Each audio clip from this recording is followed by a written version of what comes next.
Instruções dos Espíritos à Lei de Amor 8. O amor resume inteiramente a doutrina de Jesus, porque é o sentimento por excelência, e os sentimentos são os instintos elevados à altura do progresso alcançado.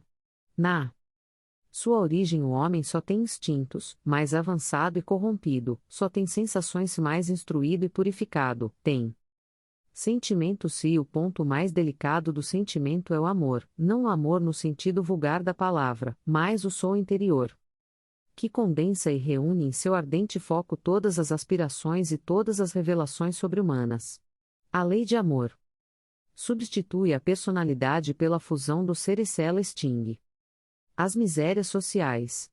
Feliz aquele que, indo além da sua humanidade, ama com um amor generoso os seus irmãos em sofrimento. Feliz aquele que ama, porque não conhece nem a angústia da alma, nem a do corpo. Seus pés são ligeiros e ele vive como transportado fora de si mesmo. Quando Jesus pronunciou essa palavra divina, amor, ela fez os povos estremecerem, e os mártires, inebriados de esperança, desceram ao circo. Por sua vez, o Espiritismo vem dizer uma segunda palavra do alfabeto divino. Ficai atentos, porque essa palavra levanta a lápide dos túmulos vazios, e a reencarnação, triunfando sobre a morte, revela ao homem deslumbrado seu patrimônio intelectual. Não é mais aos suplícios que ela o conduz, mas à conquista do seu ser, elevado e transfigurado. O sangue resgatou o espírito, e o espírito deve hoje resgatar o homem da matéria. Eu disse que, no seu início, o homem só tem instintos, portanto aquele em que os instintos dominam está mais perto do ponto de partida do que do objetivo a alcançar. Para avançar em direção ao objetivo é preciso vencer os instintos em proveito dos sentimentos, isto é, aperfeiçoar estes últimos, reprimindo os germes latentes da matéria. Os instintos são a germinação e os embriões do sentimento. Eles trazem consigo o progresso, como a semente que encerra em si o carvalho, e os seres menos avançados são aqueles que, se despojando apenas lentamente das suas crisálidas, permanecem escravos dos instintos. O espírito deve ser cultivado assim como a terra. Toda a riqueza futura depende do trabalho presente, e mais do que bens terrestres ele vos dará a gloriosa elevação. É então que, compreendendo a lei de amor que une todos os seres, buscareis nela os suaves prazeres da alma que são o prelúdio das alegrias celestes. Lázaro. Paris, 1862. 9. O amor é de essência divina e, do primeiro ao último de vós, todos possuís, no fundo do coração, a centelha desse fogo sagrado. É um fato que pudestes constatar muitas vezes: o homem mais abjeto, mais vil, mais criminoso tem por um ser, ou por um objeto qualquer, uma afeição viva ardente, à prova de tudo que tente diminuí-la, e alcançando muitas vezes proporções sublimes. Digo por um ser ou por um objeto qualquer porque, entre vós, existem pessoas que têm o coração transbordando de amor e que dedicam esse sentimento a animais, a plantas e mesmo a objetos materiais. São uma espécie de solitários, de insociáveis, queixando-se da humanidade em geral, resistindo contra o pendor natural da sua alma que procura, a sua volta. A afeição e a simpatia rebaixam a lei de amor à condição de instinto. Porém, por mais que procurem, não conseguem fazer desaparecer o germe vivaz que Deus colocou em seu coração, no momento em que os criou. Esse germe se desenvolve e cresce com a moralidade e a inteligência. Ainda que muitas vezes reprimido pelo egoísmo, ele é a fonte das santas e doces virtudes que possibilitam as afeições sinceras e duráveis e vos ajudam a percorrer o caminho íngreme e árido da existência humana. A prova da reencarnação, para algumas pessoas, causa verdadeira aversão, pela possibilidade de simpatias afetuosas, pelas quais têm muito zelo, poderem ser partilhadas por outros. Pobres irmãos, é a vossa afeição que vos torna egoísta se vosso amor é restrito a um círculo íntimo de parentes ou de amigos, e todos os outros vos são indiferentes. Pois, bem, para praticar a lei de amor tal como Deus quer, é preciso que, gradativamente, passeis a amar todos os vossos irmãos indistintamente. A tarefa será longa e difícil, porém, ela se realizará. Deus assim quer, e a lei de amor é o primeiro e o mais importante preceito da vossa nova doutrina, porque é ela que deve, um dia, matar o egoísmo sob qualquer forma em que ele se apresente, visto que, além do egoísmo pessoal, existe ainda o egoísmo de família, de casta, de nacionalidade. Disse Jesus: amai vosso próximo como a vós mesmos. Ora, qual é o limite do próximo? A família, a religião, a pátria? Não, é a humanidade toda, inteira. Nos mundos superiores, é o amor mútuo que harmoniza e dirige os espíritos adiantados que os habitam, e o vosso planeta, destinado a um progresso próximo pela sua transformação social, verá seus habitantes praticarem essa sublime lei, reflexo da divindade. Os efeitos da lei de amor são o aperfeiçoamento moral da raça humana e a felicidade durante a vida terrestre. Os mais rebeldes e os mais cheios de vícios deverão se transformar quando virem os benefícios produzidos por esta prática. Não façais aos outros o que não quereis que vos seja feito, mas ao contrário, fazei a eles todo o bem que está ao vosso alcance. Não acrediteis na dureza e na insensibilidade do coração humano, mesmo a contragosto ele cede ao verdadeiro amor. É um ímã ao qual ele não pode resistir, e o contato desse amor vivifica e fecunda os germes dessa virtude que está em vossos corações em estado latente. A terra, morada de provações e de exílio, será então purificada por esse fogo sagrado e verá serem praticadas a caridade, a humildade, a paciência, o devotamento, a abnegação, a resignação, o sacrifício e todas as virtudes filhas do amor. Não vos canseis, pois, de ouvir as doces palavras que João, o evangelista, quando a enfermidade e a velhice o impediram de continuar com as suas pregações, apenas repetia: meus filhinhos, amai-vos uns aos outros. Queridos irmãos, aproveitai estas lições. A sua prática é difícil, mas a alma retira um bem imenso delas. Acreditai em mim, fazei o sublime esforço que vos peço, amai-vos, e vereis, muito em breve, a terra transformada tornar-se o Eliseu, onde as almas dos justos virão desfrutar do repouso. Fenelon. Bordeaux, 1861. Deis. Meus caros condiscípulos, os espíritos aqui presentes vos dizem por minha voz: amai muito, para que possais ser amados. Esse pensamento é tão justo que encontrareis nele tudo o que consola e acalma os sofrimentos de cada dia, ou antes, praticando essas sábias palavras, vos elevareis de tal maneira acima da matéria, que sereis espiritualizados antes do vosso desprendimento terrestre. Os estudos espíritas desenvolveram em nós a compreensão do futuro e assim tendes uma certeza, a de avançar em direção a Deus, com todas as promessas que correspondem às aspirações da vossa alma. Assim sendo, deveis vos elevar bem alto para que possais julgar sem as influências da matéria, não condenando o vosso próximo antes de haver dirigido o vosso pensamento a Deus. Amar, no sentido mais profundo da palavra, é ser leal, honesto, consciencioso, para fazer aos outros o que se deseja para si mesmo. É procurar à sua volta a razão íntima de todas as dores que oprimem vossos irmãos, para levar-lhes um alívio. É olhar a grande família humana como a sua, porque essa família vós ireis reencontrá-la em uma outra época, em mundos mais avançados, e os espíritos que a compõem são, da mesma forma que vós, filhos de Deus, marcados na fronte para se elevarem ao infinito. É por isso que não podeis negar aos vossos irmãos o que Deus tão liberalmente vos deu, porquanto vós também seríeis bem felizes se vossos irmãos vos dessem aquilo, de que tendes necessidade. Para todos os sofrimentos, portanto, dai uma palavra de esperança e de apoio, a fim de que sejais todo amor, todo justiça.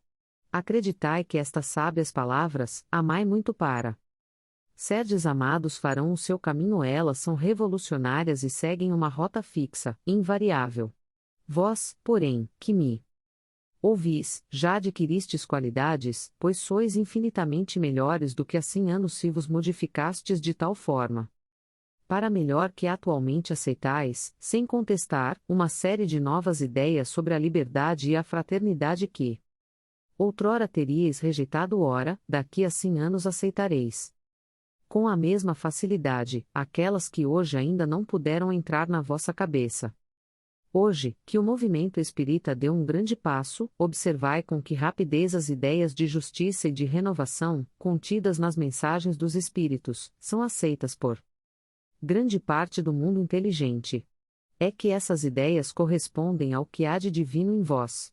É que estáis preparados por uma semeadura fecunda, a do século passado, que implantou na sociedade as grandes ideias do progresso, como tudo se encadeia sob a vontade divina, todas as lições recebidas e aceitas farão parte dessa troca universal de amor ao próximo. Por ele, os espíritos encarnados, julgando e sentindo melhor, darão as mãos uns aos outros, de todos os confins do planeta, e se reunirão para se entenderem e se amarem, para destruírem todas as injustiças, todas as causas de desavenças entre os povos. Esse grande pensamento de renovação pelo Espiritismo, tão bem descrito no Livro dos Espíritos, produzirá o grande milagre do próximo século, o milagre da reunião de todos os interesses materiais e espirituais dos homens. Pela aplicação destas palavras bem compreendidas, amai muito, para serdes amados. Sanson, antigo membro da Sociedade Espírita de Paris. 1863, o egoísmo. 11. O egoísmo, essa chaga da humanidade, deve desaparecer da Terra, pois atrasa o seu progresso moral. É ao Espiritismo que está reservada a tarefa de fazê-la subir na hierarquia dos mundos. O egoísmo é o objetivo para o qual todos os verdadeiros crentes devem dirigir suas armas, suas forças, sua coragem. Digo sua coragem, porque é preciso mais coragem para vencer a si mesmo do que para vencer os outros. Que cada um, portanto, reúna todos os seus esforços para combatê-lo dentro de si, com a certeza de que esse monstro devorador de todas as inteligências, esse filho do orgulho é a fonte de todas as misérias aqui na Terra. Ele é a negação da caridade e, consequentemente, o maior obstáculo que o homem tem para a conquista da felicidade. Jesus vos deu o exemplo da caridade, e Pôncio Pilatos o do egoísmo porque, quando o justo vai percorrer as santas estações do seu martírio, Pilatos lava as mãos dizendo, que me importa? E diz aos judeus, este homem é justo, por que quereis crucificá-lo? No entanto, deixa que ele seja conduzido ao suplício. É a incompatibilidade entre a caridade e o egoísmo, a invasão do coração humano por essa verdadeira lepra, que o cristianismo deve o fato de ainda não ter realizado toda sua missão. É a vós, novos apóstolos da fé, que os espíritos superiores esclarecem, que cabe a tarefa e o dever de extirpar esse mal para dar ao cristianismo toda a sua força, livrar o caminho dos obstáculos, que impedem a sua marcha. Expulsai o egoísmo da terra, para que ela possa subir na escala dos mundos, porque é chegado o tempo em que a humanidade deve vestir o seu traje viril, e para isso é preciso, em primeiro lugar, expulsar o egoísmo dos vossos corações. Emanuel. 93, Paris, 1861, 12.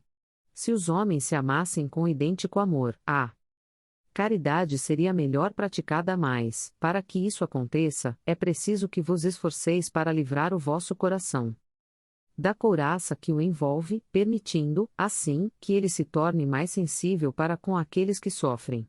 O rigorismo mata os bons sentimentos.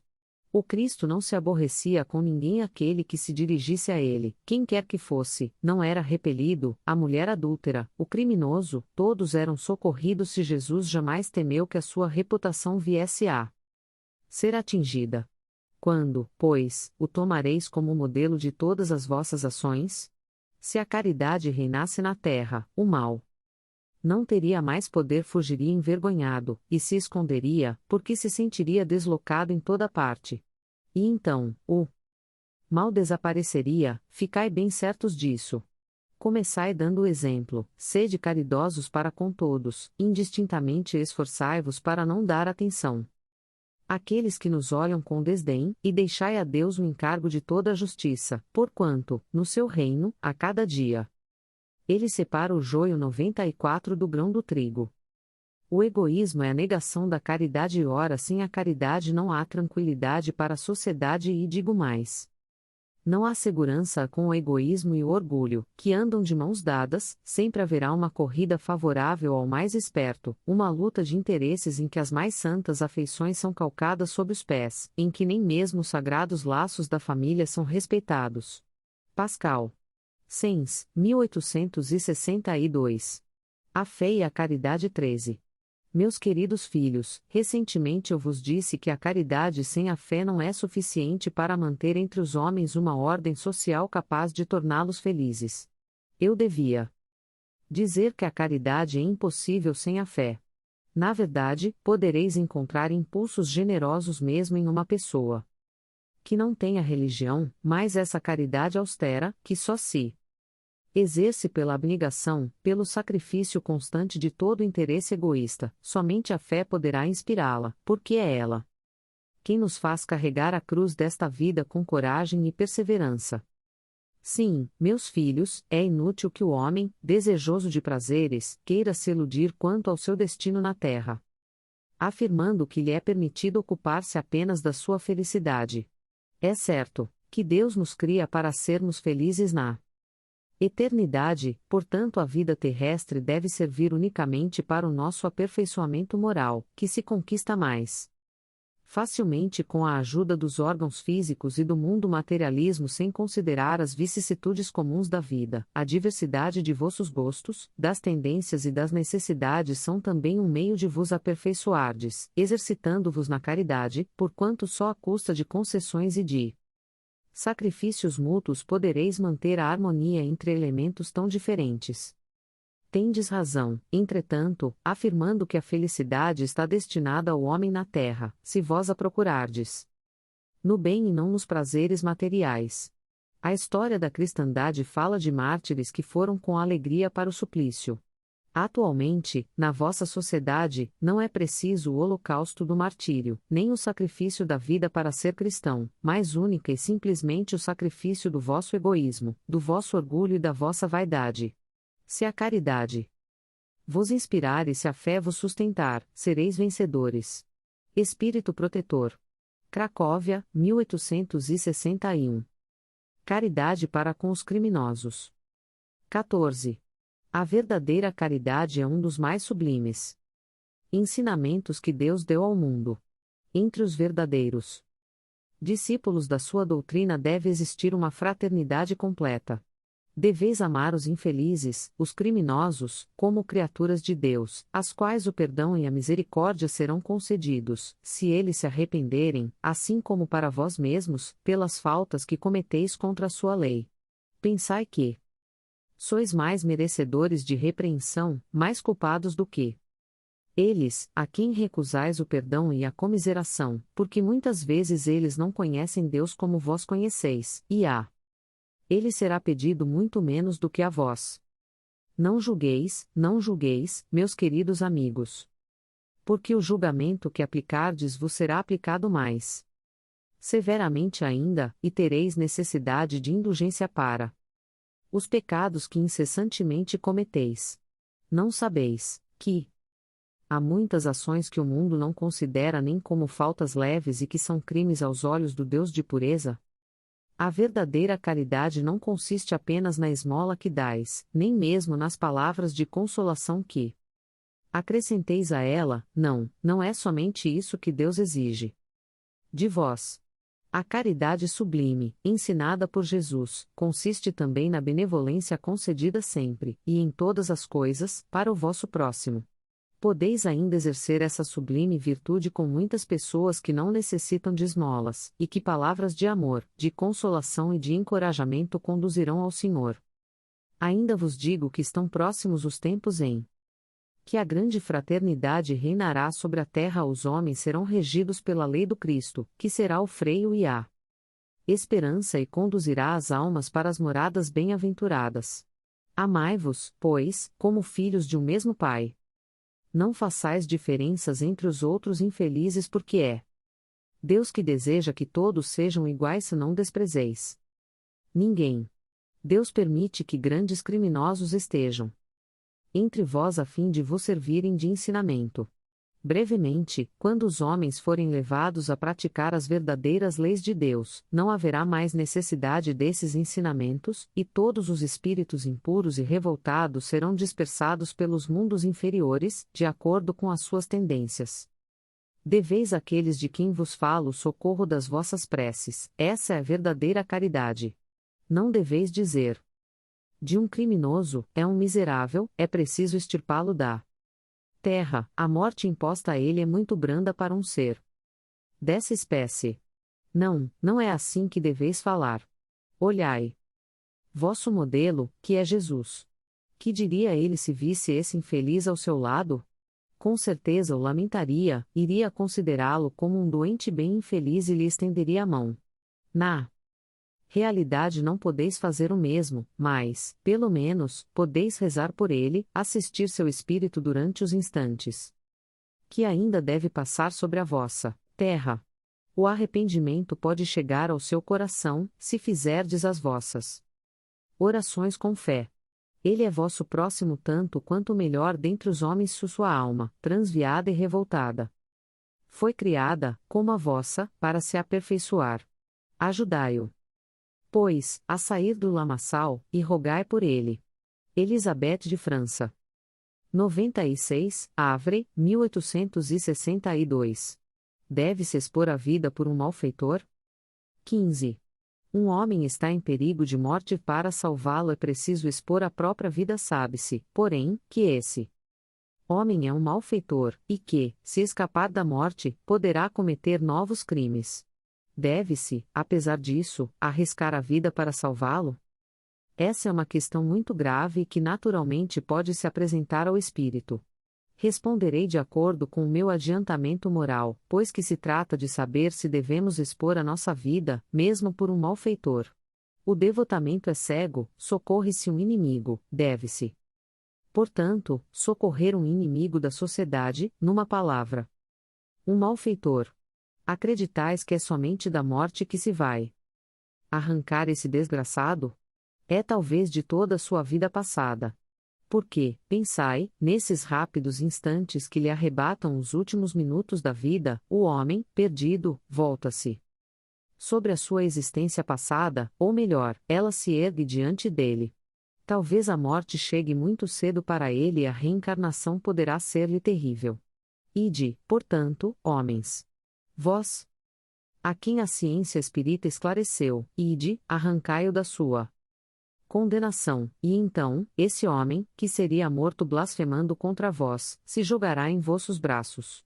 No entanto, não deveis perguntar se ele o fará ou não, mas ir em seu socorro, porquanto, salvando, obedecereis a essa voz do coração que nos diz: se pode salvá-lo, salva-o. Lamennais. 97, Paris, 1862.